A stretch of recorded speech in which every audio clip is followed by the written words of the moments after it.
Hello and welcome to GMI, the Guitar and Music Institute, episode number 24. Today I'm in discussion with Gianluca La Boria. Gianluca is a niche jazz guitar amp maker in northern Italy. Now, if you're interested in or don't know anything about subjects such as tonewoods or Class D amplifiers, or even why you would want to go around with a hammer hitting pieces of wood, well, this is definitely the podcast interview for you. Gianluca is an incredibly talented man, creating the most beautiful amplifiers I think I've seen in many a year, and they sound as beautiful as they look. So it's a really quite technical interview this at times, but I found it utterly fascinating. If you want to know more about Gianluca and you're listening to this on iTunes, why not come over to the GMI website, which is www.guitarandmusicinstitute.com, where you can find out all about him, see videos and a whole lot more, get a whole lot of web links. My name is Jed Brocky. It's great to have you listening with us today. I hope you enjoy this wonderful interview that's coming up. So without any further ado, here is episode number 24. Well, Gianluca, it is fantastic to be talking with you today. The first podcast of 2018, and it's with someone all the way from Italy. How are you today? Hello, good morning. Fine, thank you. I'm very happy to make this interview. It's the first interview of my life in English, so I am very proud of this, and thank you for that. Now, folks, you'll be listening to Gianluca, and he says his English isn't very good, but believe you me, his English is absolutely fantastic. So probably better than my English, if you know what I mean. So it's Gianluca La Boria. Have I got that right, Gianluca? Yeah, it's correct. And Gianluca. You are the owner, director, the tea maker, coffee maker, I should be saying for Italy, of GLB Sound. Is that correct? Yeah, that's it. and everything. The CEO and the cleaning man. Yeah, that's the one. That's the one. Now, I came across your business on the internet and I was just stunned by the sheer beauty of the amplification that you create. And when I listened to the videos and watched how you make them, I just thought, I've got to talk to this guy. He's a total artist. It is a thing of rare beauty. And there's a couple of things within that I want to talk to you about. What's your background? How do you get to become a maker of amplification? It's a strange thing because I'm not an engineer. And so everything I learn and I know is what I've learned from books and from experience. Just put the hand inside the problems and try to solve them. This is what I do. I made this with wood, and I start with some small woodworking. Then I try to make something more difficult and so on. And the same happened with the electronics.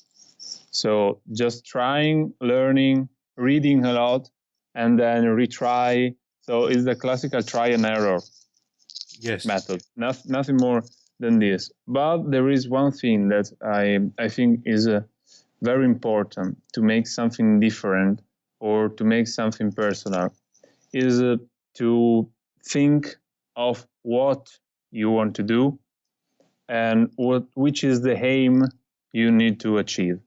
So if you have straight in front of you the aim you need to achieve, you will find all the roads possible to get it. This is my point of view. Very positive point of view. One thing that strikes me, Gianluca, is yet again, here we have an Italian company, and the design is so beautiful. Italy's known for great design. Where do you think that comes from?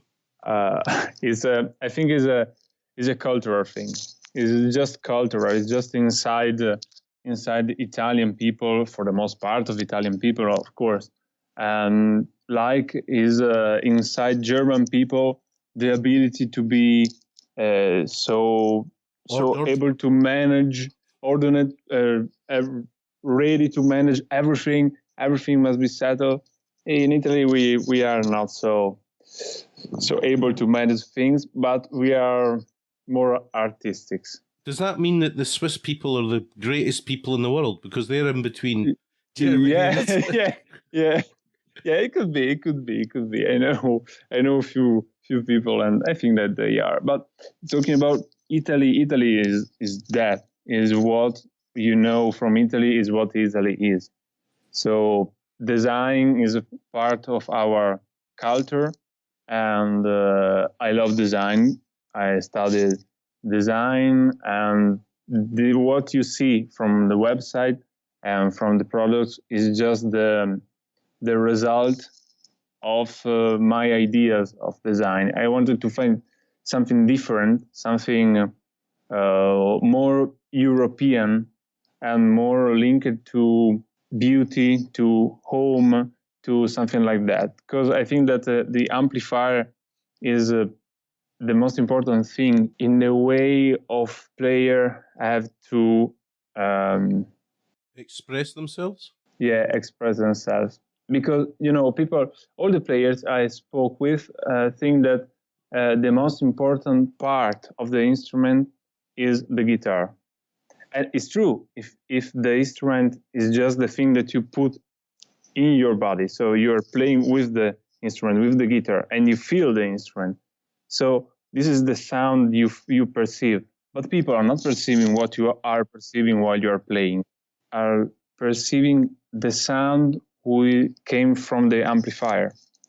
So if you have a wonderful amplifier and a cheap guitar, maybe you will get a good sound.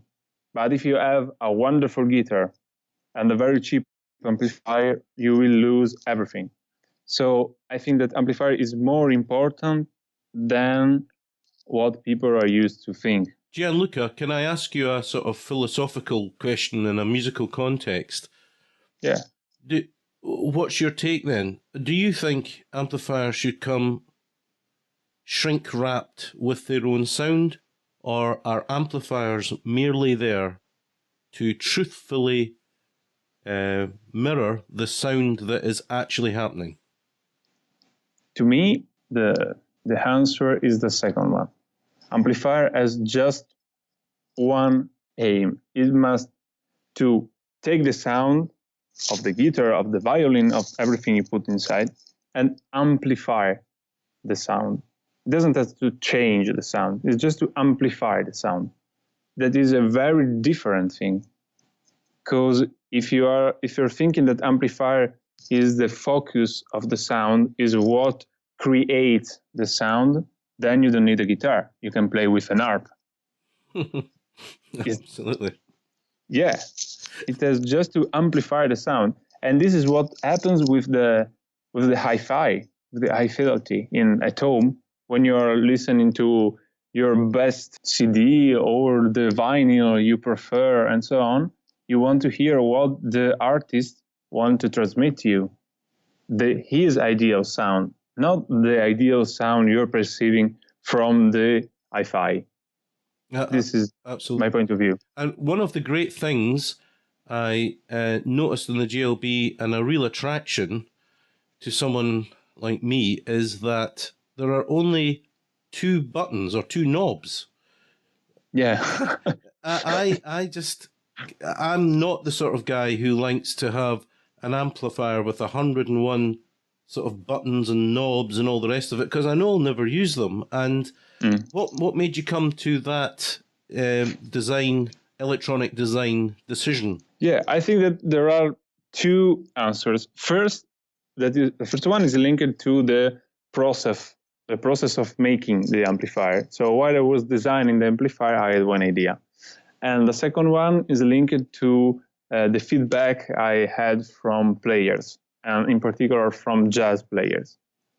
The most of them are are referring to me that they want to have a lot of knobs for just one reason. They don't know how to use them. So they just want to have the guitar, the cable, the amplifier with on, off, and volume. So then I decided to put the tone because to me it was too extreme, have just the volume. But this is the feedback I had. That is very interesting. It's like it doesn't matter where you live in the world. You might live in darkest Africa, but if you play jazz guitar, that's the sort of thing you'll say. I just want one knob. Yeah, it's like that. It's really like that.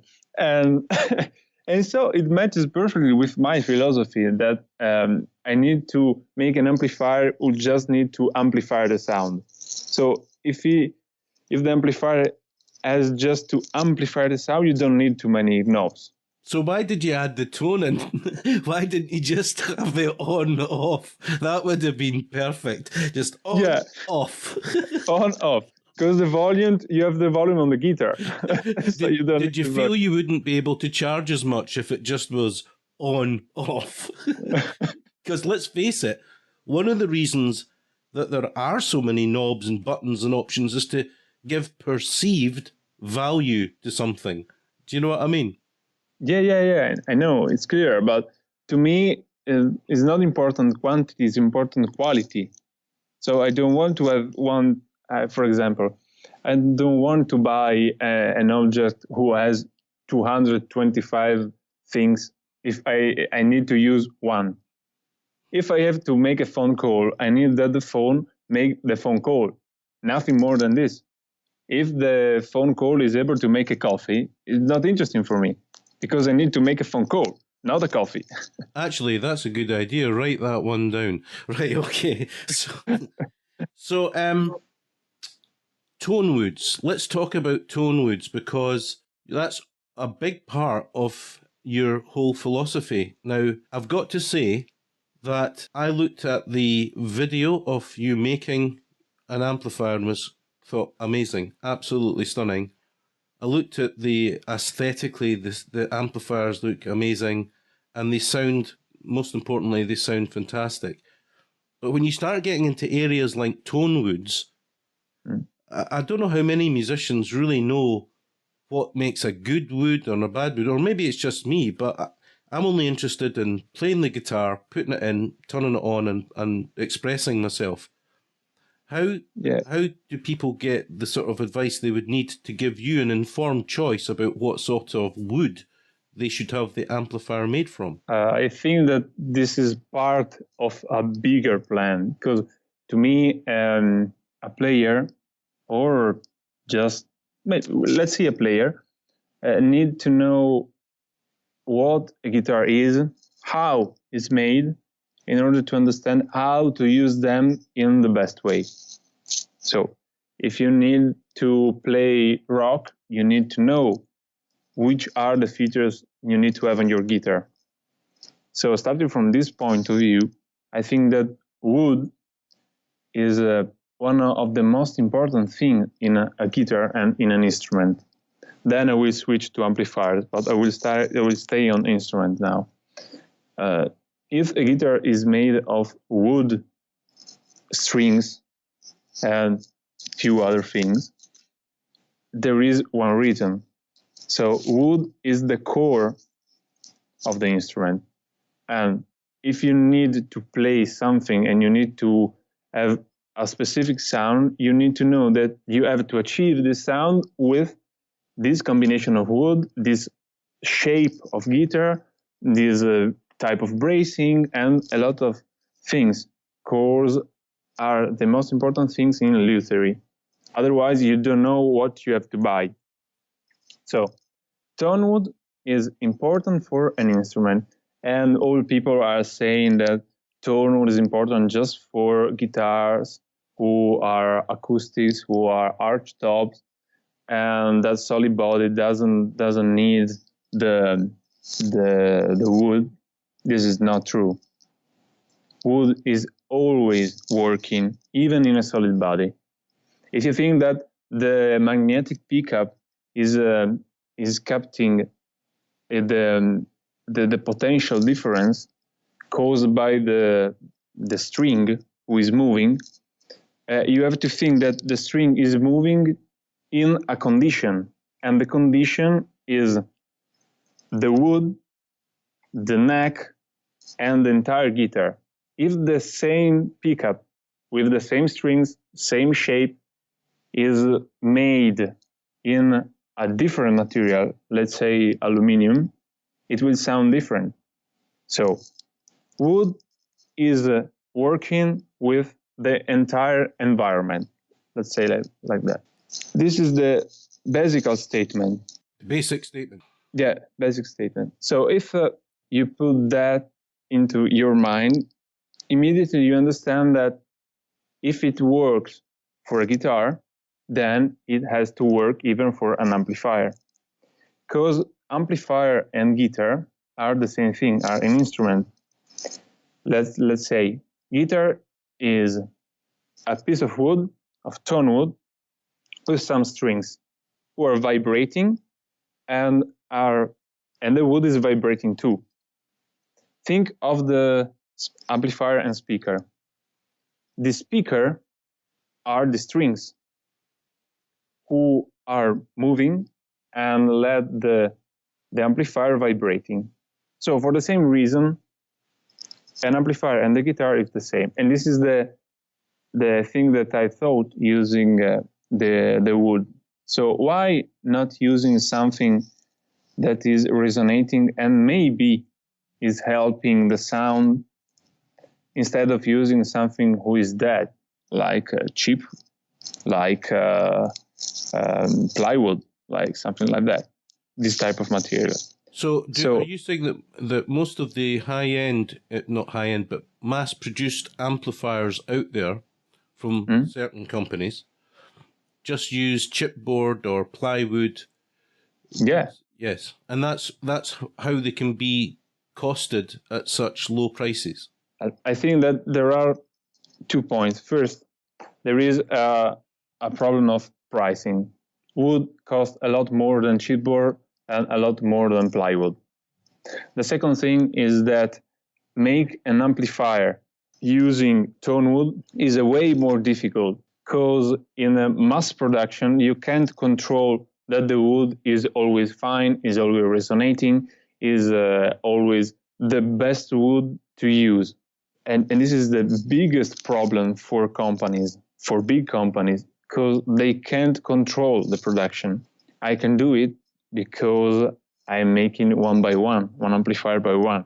So like you have seen in the video, I just choose every single board. I try to listen to them and trying to understand how it is sounding and what the wood is telling me. So, Gianluca, you see when you're hitting it with that hammer, what's that all about? What are you listening for? Yeah, or is that just something you like doing? No. It's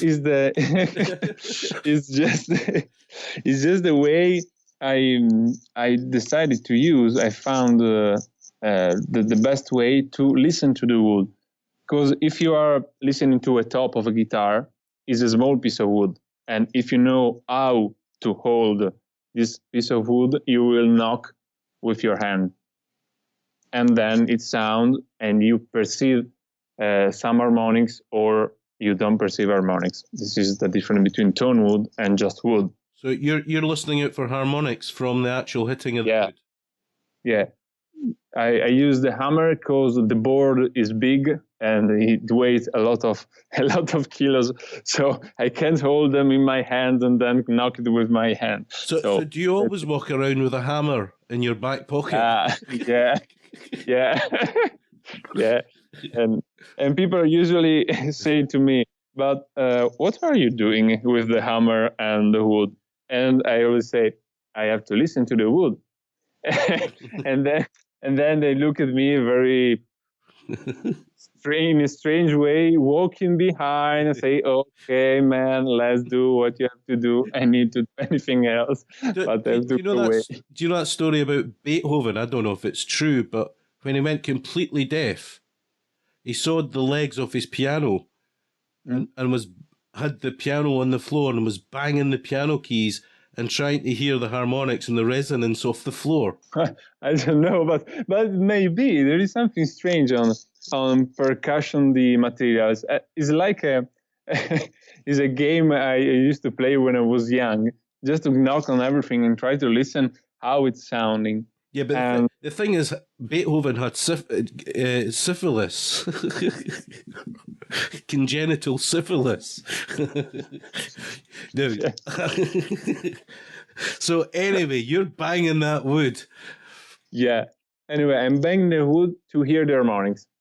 Luthiers are doing the same thing. Is nothing more, nothing less than what luthiers are doing. And this is why in the brand is written GLB sound and then amplification luthery.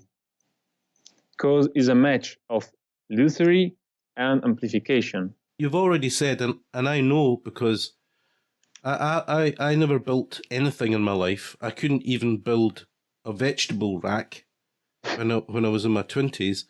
And then when I got into my late 30s, I built a house extension. And I know how expensive wood is. Are you saying that if you have a piece of wood that doesn't have the correct harmonic response, you'll throw it out despite its cost? Yeah, there is a problem with that, because there is never a match between cost and harmonics, because the reason is easy to understand, because the wood is not made just for instruments. For the most part, the wood is used to make furniture, for make doors, for make everything, but not for its acoustics features. So for the most time, wood has a cost linked to the mass production. So this is the link is very easy, and the only thing you have to do is first go to some lumbers who are expert of tone woods. Or the second thing that you have to do, and the thing that I do, is just look for woods who are sounding, and you have one solution: just knock it and listen to them, board by board. A couple of things. Do you know about Claudio Pagelli? Yeah. Yeah, I've actually got one of his guitars, not an actual Pagelli guitar, because that costs quite a bit, but I've got an Eastman Pagelli.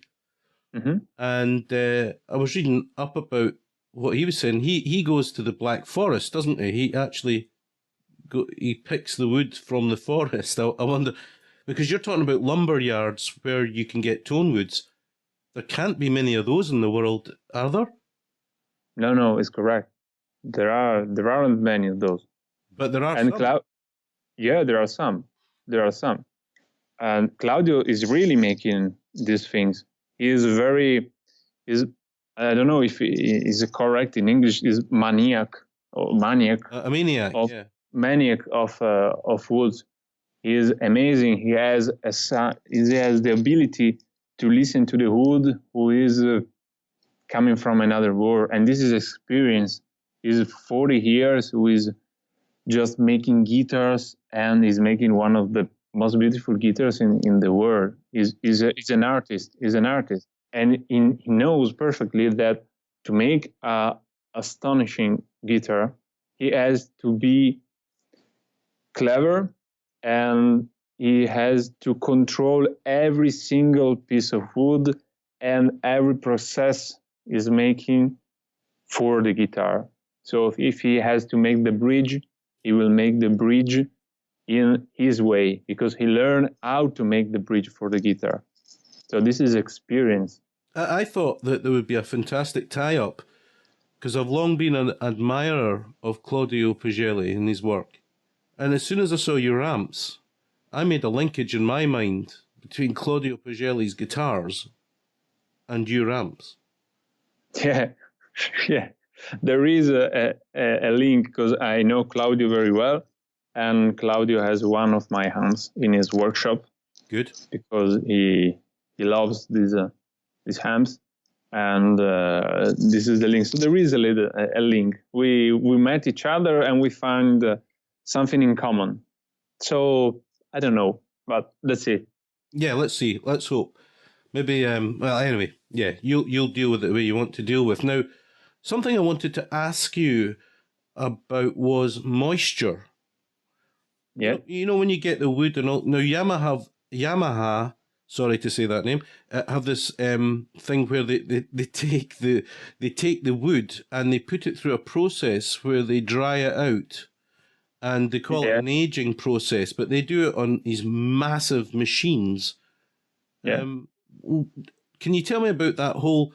How long do you have to keep wood before you can use it, and how much moisture is a problem? Yeah. There are two ways: drying the wood or seasoning the wood. No other solutions. Drying the wood is the cheaper way of take out the humidity from the wood. That's it. There are big machines who are with a lot of pressure and a lot of heat that are pushing the water outside the wood. This is the process. Then the wood is dried. The second process is a longer process and more expensive, who is the process of seasoning the wood.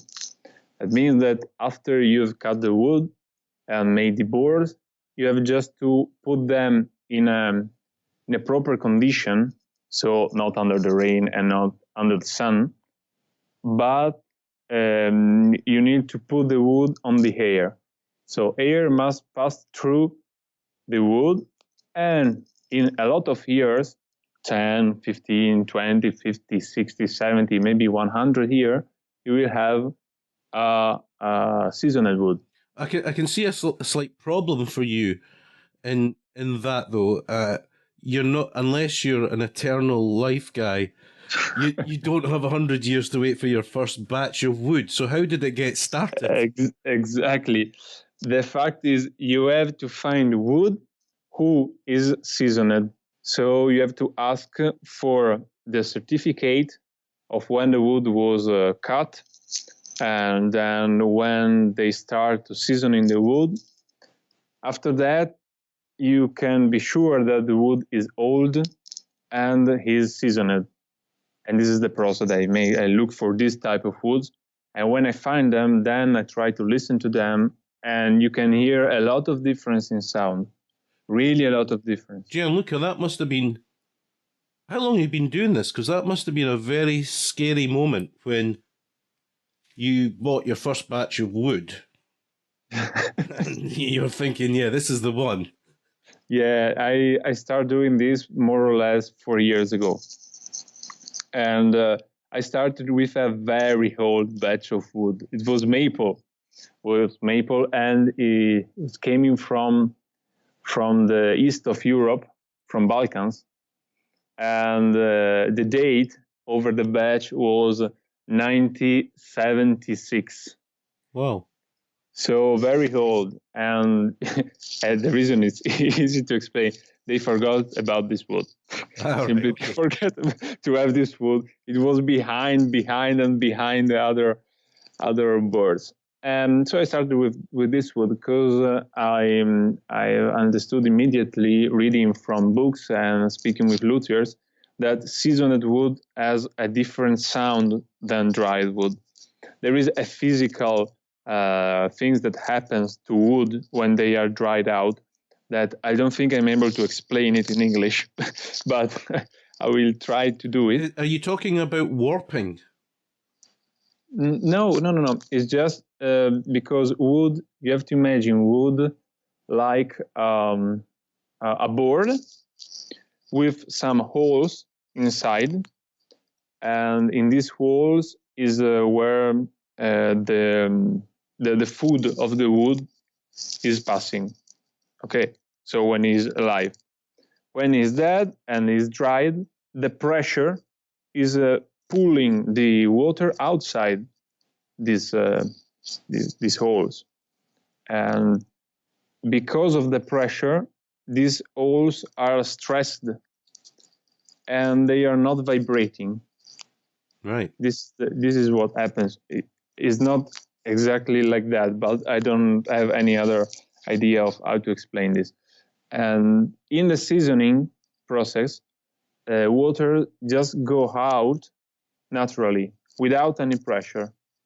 It's just time who is making this process ready. So that's it. It reminds me a lot of one of the big exports from Scotland is whiskey, and it takes a long time to make a good whiskey. It just doesn't happen. They pass it father to son, or daughter now. And because you might be starting out making your whiskey now, and it won't be mature for 15 years or something.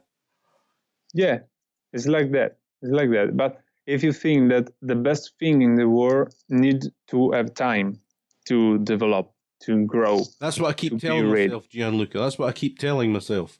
I just need a little more time, So, something that's really impressive about the amps, and I suppose it's quite a very instinctive thing, this, and a very intrinsic level, is the thickness of the wood makes it look sturdy and strong. How did you come to decide how thick the walls of the cabinet should be? Yeah, good question. There is, first of all, the frontal thing you are seeing is just the frame. It's not the thickness of the wood. Otherwise, you won't be able to live or to bring it somewhere. It's beep, too beep, heavy. Beep, beep. Yeah, exactly. Like that. No, it's just a frame. The thickness, but it is written in the website, is 22 millimeters. Okay. That's something less than 1 inch. Yeah. And thickness is important, like is important in lutherie, for the vibration. You have to think that we are using a speaker who has a lot of power, a lot of more power than the strings. So we need to have a stronger structure who need to vibrate, but not too much. So even in this case, the only solution is to try with different thickness, with the same dimension inside of the cabinet. So keeping same speaker, same dimension, and different thickness, you will hear a difference of sound. You see, on the speaker, do you buy those in, or do you make them yourselves? No. I buy a speaker from Jensen. And what made you decide? How do you go about that? Because there must be so many variables in terms of the sound you want and the thickness of the walls. And yeah, there are a lot of variables, and the variables are another reason why big factories are not making this type of speaker cabinet. And if you have to choose a speaker, and if you ever try to choose a speaker, is very difficult, because you need to have at least 10 different speakers. You have to have in mind what sound you want to get, and after that, you have just to try and understand if one suits better, if one is not suiting like you think. And this is the only process I know is possible to make. So this is the process I try to make. So I bought a lot of speakers, put the speakers inside three different cabinets with the same wood, so avoiding this variable. And I tried to think of the result I wanted to achieve. And then I decided to use the speaker I'm using. I'm using a wonderful speaker made by Jensen, who is a P12Q, who is an Alnico speaker, and I love this speaker. I really love this speaker. It's very vintage, but it's wonderful. And I can see you're in love with it. Yeah, I love it. And then now I'm starting to use a new speaker made by Jensen, who is a neodymium speaker. It's called, the name is Tornado Stealth, and is a very good speaker and is very light, because it's important for a guitar player, the weight. Absolutely, and this is something, when I was 18, I wanted to sound like Pat Metheny.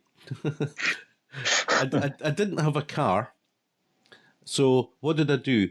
I bought a huge raft of pedals, and I got a big amp head, and I got two 4x12s, and believe it or not, I used to cart these on public transport. No, really? Really, it only lasted a couple of times. It was utterly ridiculous.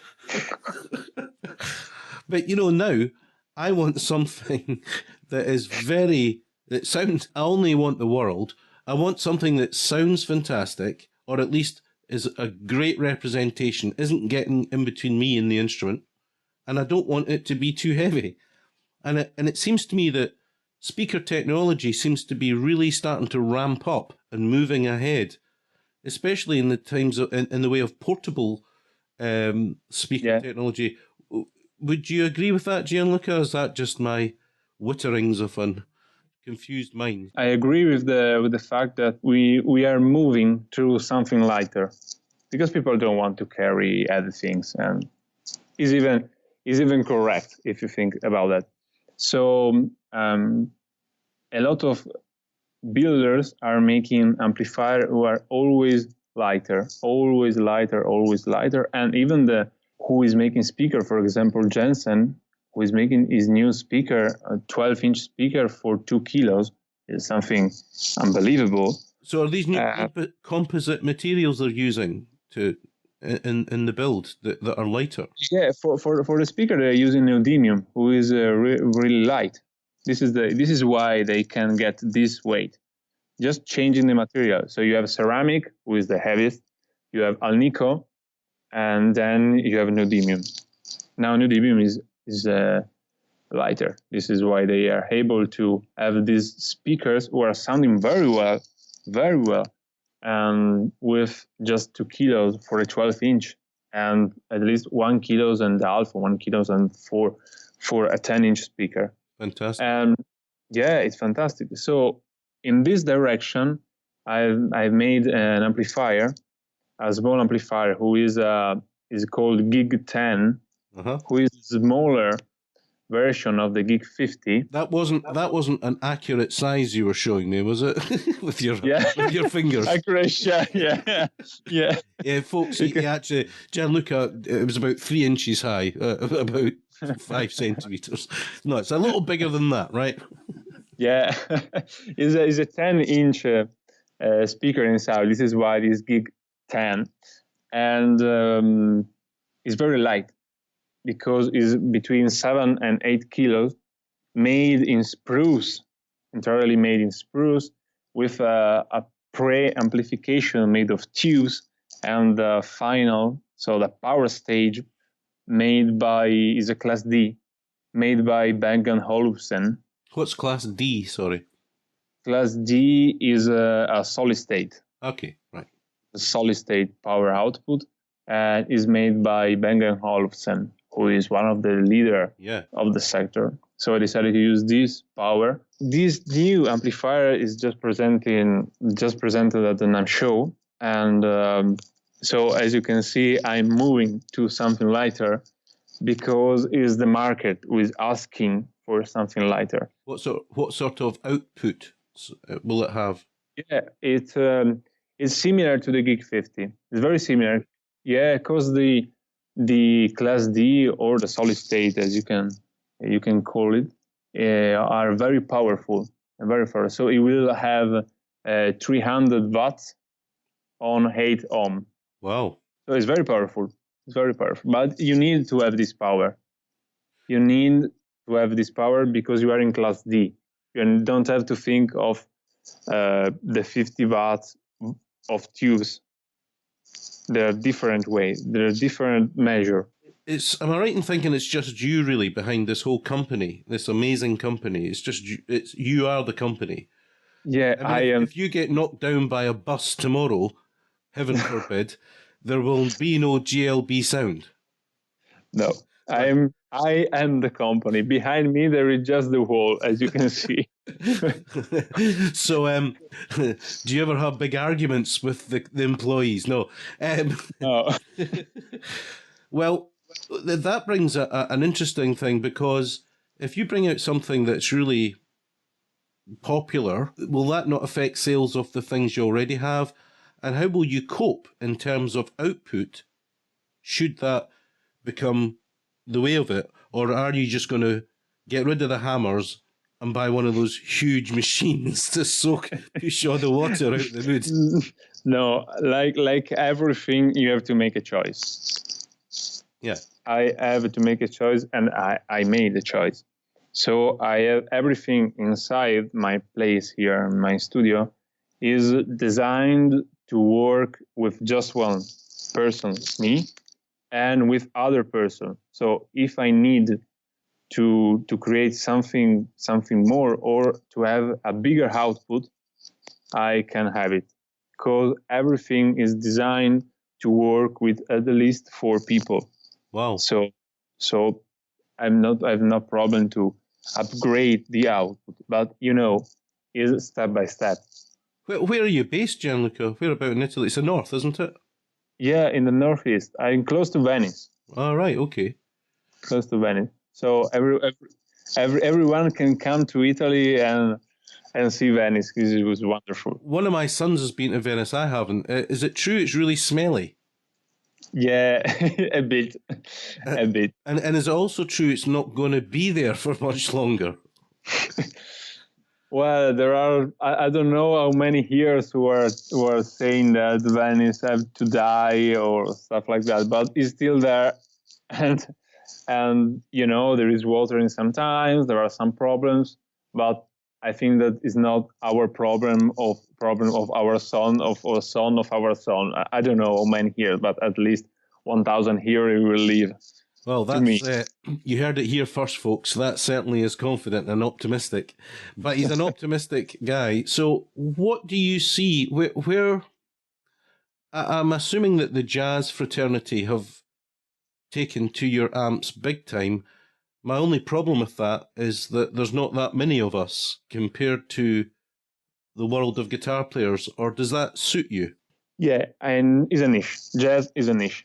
It's a niche inside the niche of the amplifier boutique, inside the niche of the guitar instrument, inside the niche of the music player. It's it's very small. It's very, very small. But everything is linked to my dimension and to the fact that I'm alone making this.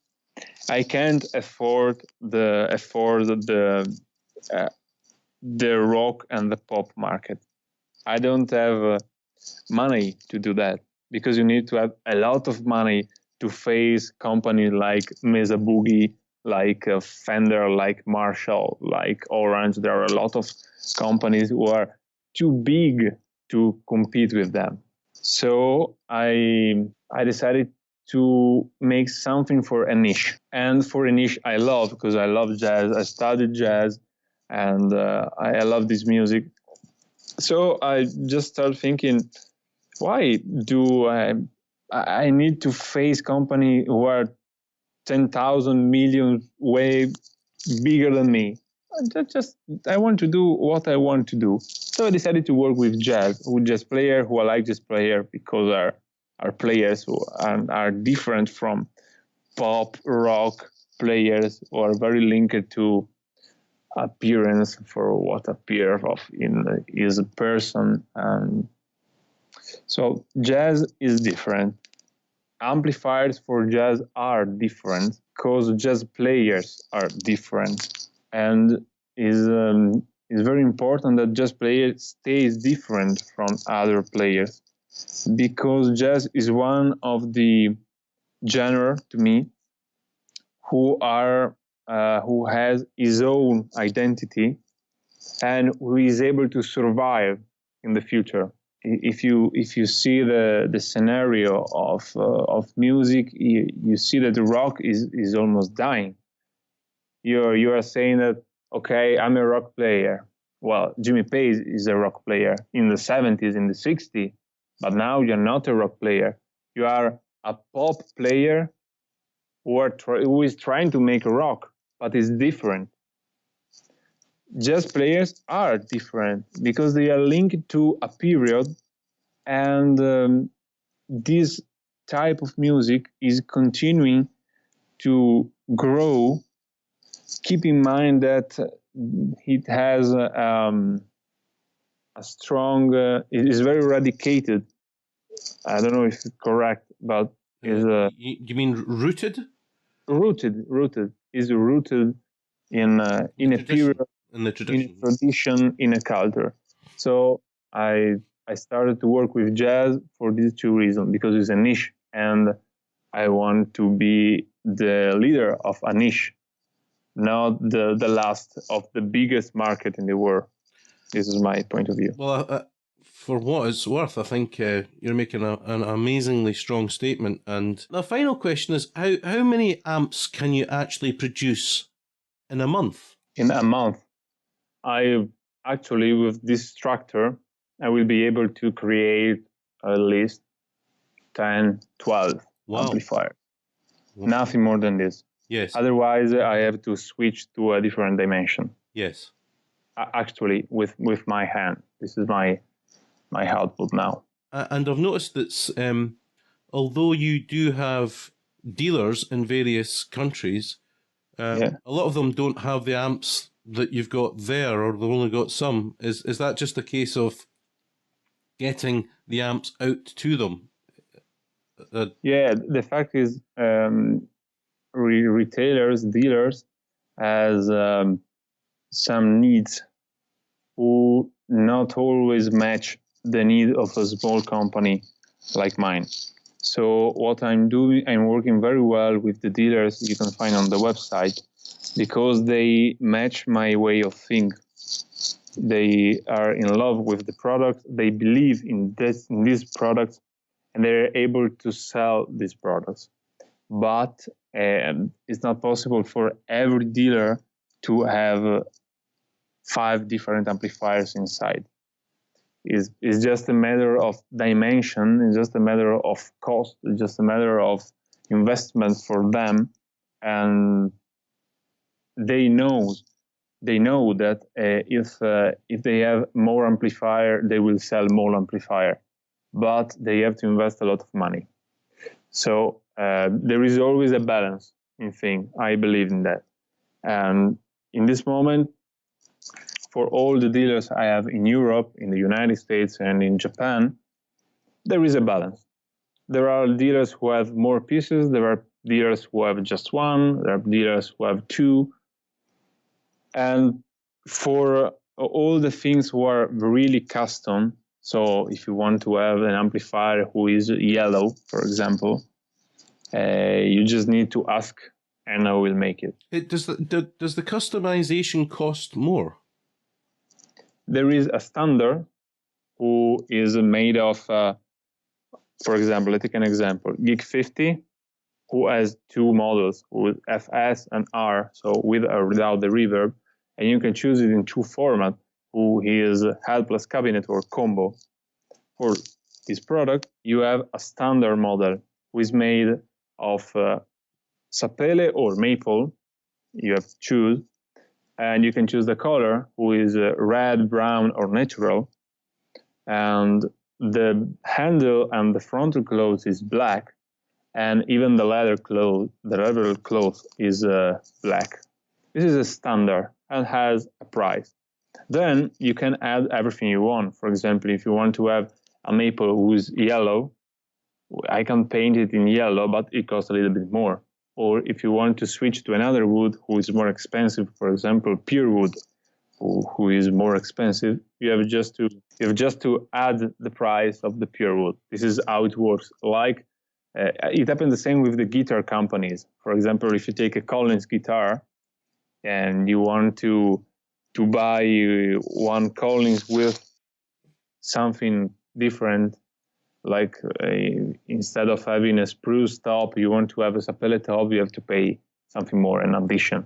So this is how it works. So Gianluca, before I ask you to tell me if there's anything else you'd like to say that I've missed out, there's one thing that really bugs me about amplifiers through the years, and that is handles.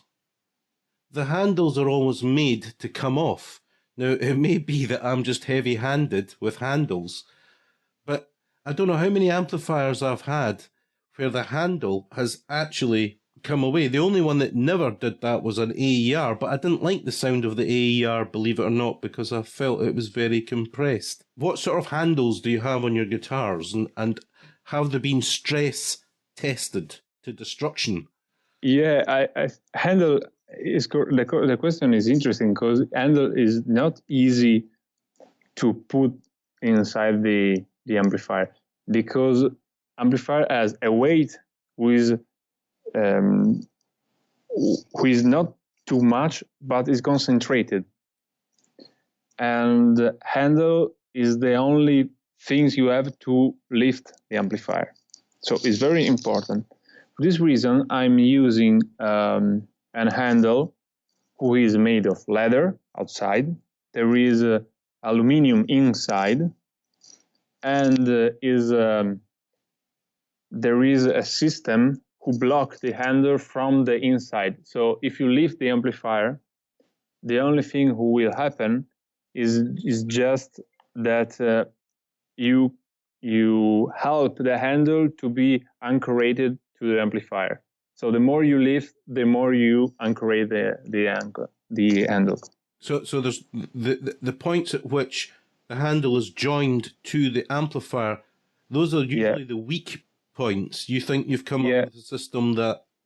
Yeah, the system is easy. If you have a screw from above the amplifier, and there is something inside the amplifier who is hanging the screw. So if you lift the amplifier, you're just lifting everything, not just the handle. So are not the screws who are fixing the handle to the amplifier. There is an entire system who is moving when you lift the amplifier. So you won't break it. Sounds interesting. Might need further attention by me. So, Gianluca, I've really enjoyed speaking with you. Is there anything you'd like to say that you feel I haven't covered or not covered well enough? I think that there is one important thing that we don't have discussed about. That is the painting of the... Yeah, because it is important because it's wood and it suffers for the same things of the guitar. So moisture is a problem for wood, and for this reason the amplifiers are painted outside, as you can see, and inside the same way. And second, the color you see is in the wood, so it's like an impregnation. Yes, this is very important because when you hit the amplifier, you won't see the real color of the wood, and for this reason, you won't see neither the white hole that you can see if you hit the guitar. Mm-hmm. This is very, very important because for the aesthetical point of view, the amplifier is on the floor, and on the floor there are more possibility to hit the amplifier. And if you hit the amplifier, you will scratch it, and it is not so beautiful to see again. So it's very, very important to me, this aspect of the paint. Well, to me, they look stunning. I particularly like the brown one, I've got to be honest, the dark brown. That's probably the most popular one there is out there. Well, thanks very much for joining me in this podcast.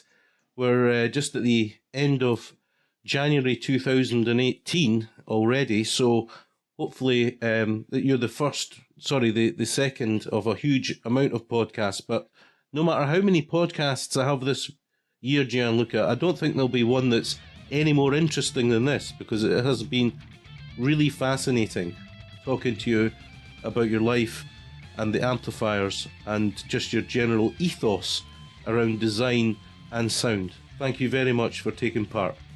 Thank you very much, Jed. It's my pleasure. You're making a wonderful job, because there are few people who are making podcasts, who are speaking directly with customers with artists, because I've seen I've listened to other podcasts with artists, with companies, and speaking is what we are missing now. Everything is written. We think that we are speaking with people just because we are writing something on Facebook, but this is now speaking.